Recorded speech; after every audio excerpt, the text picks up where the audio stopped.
Well, hello, studio teacher friends. Welcome to the Beyond Measure podcast, your weekly shout out of solidarity in the music teaching profession. My name is Christina Whitlock. I am your host and self-appointed anytime piano teacher friend. If you have been searching for like-minded teachers who embrace things like humility, curiosity, and the fact that we will never know it all, look no further because you have found him. Welcome to your people. Seriously, some of the best teachers from around the globe have rallied around this show, and we're so glad you're here with us today. So, without further delay, let's get on with the show.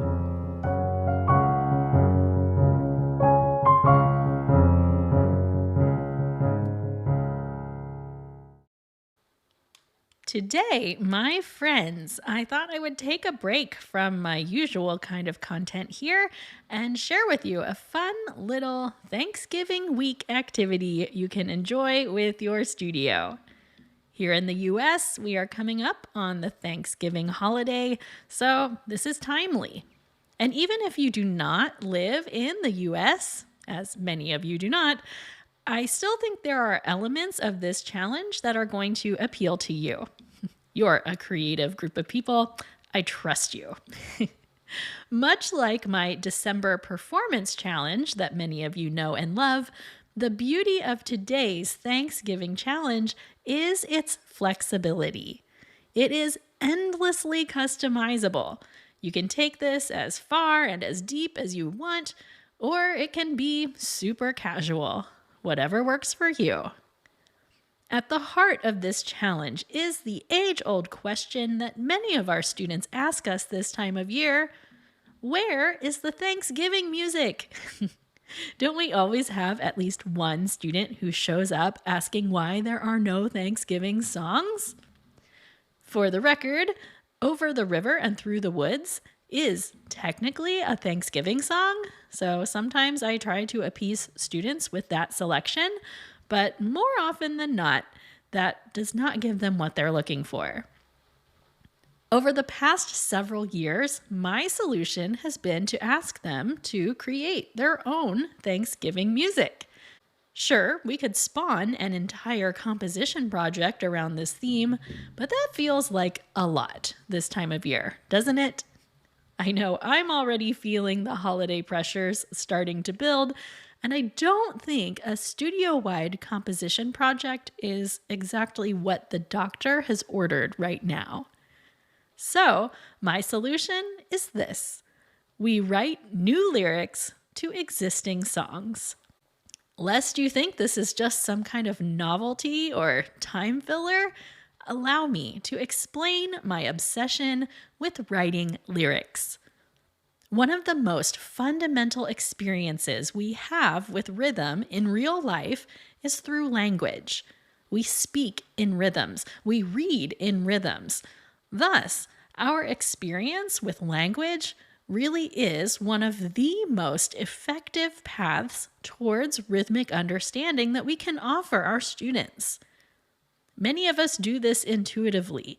We sing our own made-up lyrics over our students' phrases to help them better understand the musical context, right? I believe this is a skill, just like any other, that gets better with practice.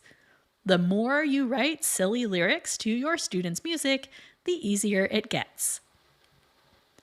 When my students are warming up on pentascales and arpeggios, I often give them some kind of lyric to think about so they don't just plod through them. Something like, "My name's Andrew and I like to read and play outside." Again, I know lots of you are part-time lyricists in your teaching, and this doesn't seem like much of a revelation. But let me ask you this. How often do you turn the tables and have your students make up lyrics? For example, take that 5-finger scale and arpeggio pattern I just sang. If you ask your student to write their own lyrics, you will likely be quite surprised at how hard it is for some of them to do accurately.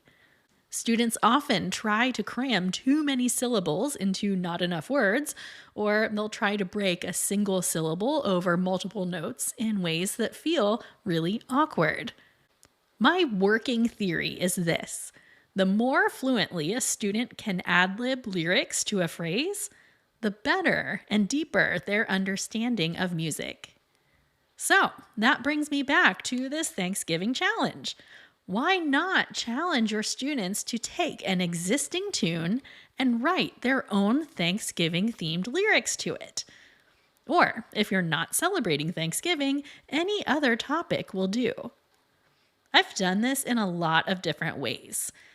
I think the first year I made this an official studio challenge was back in November of 2020. We were on pandemic lockdown, the holidays were feeling weird, and I was leaning heavily on the practice app Tonara to deliver my assignments to students. I had set up a group chat for students and challenged them all to write and record Thanksgiving-inspired lyrics to everyone's favorite tune, Jingle Bells. You guys, this was such a hit. As with any challenge, some students are going to run with it and others will ignore it. But the point is to encourage those who are interested in doing it. What I didn't expect that year, though, was how many families got in on the action. I had students submitting multiple verses, where one verse was written by mom, one by dad, etc. I had students whose families made this their project while sitting around the Thanksgiving dinner table. Like, instead of making small talk, they all pieced together new lyrics to Jingle Bells, referencing their family's inside jokes and other reflections on the year.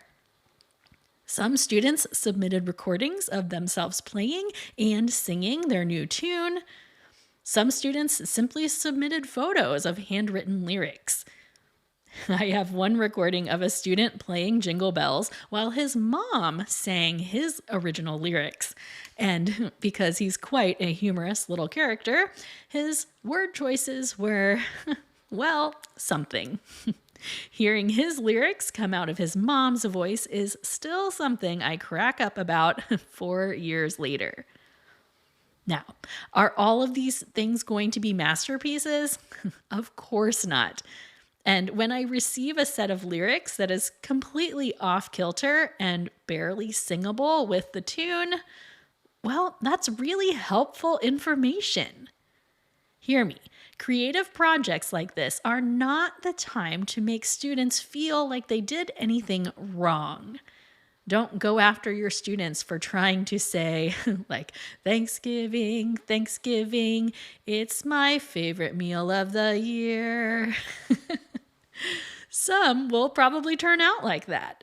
Again, this is helpful for you because I'm convinced it throws up a red flag that your student is lacking some fundamental understandings of meter and pulse and rhythm. I love this because it's a relatively easy task that gives students something to do over Thanksgiving week. And while you may not get 100% participation, most of your students will find it at least mildly entertaining and give it some minimal amount of effort. And it gives a subtle reminder that music study can and should involve the whole family. Again, if you choose to present it this way, this is something everyone can get in on. So, feel free to borrow my idea and have students rewrite the lyrics to Jingle Bells for Thanksgiving. That's a pretty safe go-to. Or you can choose any song you'd like. I will often do the same thing in other seasons with more classic tunes. Think themes from Vivaldi's Spring or Mozart's Eine kleine Nachtmusik. These both lend themselves to really easy lyric writing. If your students are off lessons the week of Thanksgiving, this is a really fun challenge to throw out there to keep lessons somewhere on their radar. Even if you don't get a chance to talk to them about this assignment, like maybe you're listening to this podcast a little bit later or closer to Thanksgiving, You can easily record a 2-minute video explaining the challenge and text it out to parents. Again, this can be as formal as you want it to be, but I recommend keeping it simple and casual. This is not something you need to go overboard on. I have one favor to ask, friends, and that is, if you do this, will you please let me know how it goes? You can find me easily on Facebook and Instagram at Beyond Measure Podcast, or you can always contact me at beyondmeasurepodcast@gmail.com. I would love to know what parameters you set up and how your studio families respond. I think I'll leave that here for today, but before we go, let's grab the nearest glass and share a toast, shall we? Studio teacher friends from all around the world, today we are giving more credit to using language to help shape our students' understanding of rhythm and pulse. May we all seek to engage our students and their families in any way that helps bring real-life context to what they're playing. Cheers to us and trying to decide which of the many creative activities in our brains to choose next. Hear, hear. Thank you for tuning in to episode 194 of Beyond Measure, friends. This is your last reminder that Studio Teacher Thanksgiving is happening now. The first message went out today, just as this episode dropped. If you are interested in getting in on the fun and the free stuff being given away in this week's Studio Teacher Thanksgiving, please head to christinawhitlock.com/Thanksgiving for all the details. That's what I have for you today, friends. I will be back with you next Monday for a story time episode, which should be the perfect listening for any holiday travels you may be doing next week. Take good care of yourselves, friends. Onward and upward, indeed.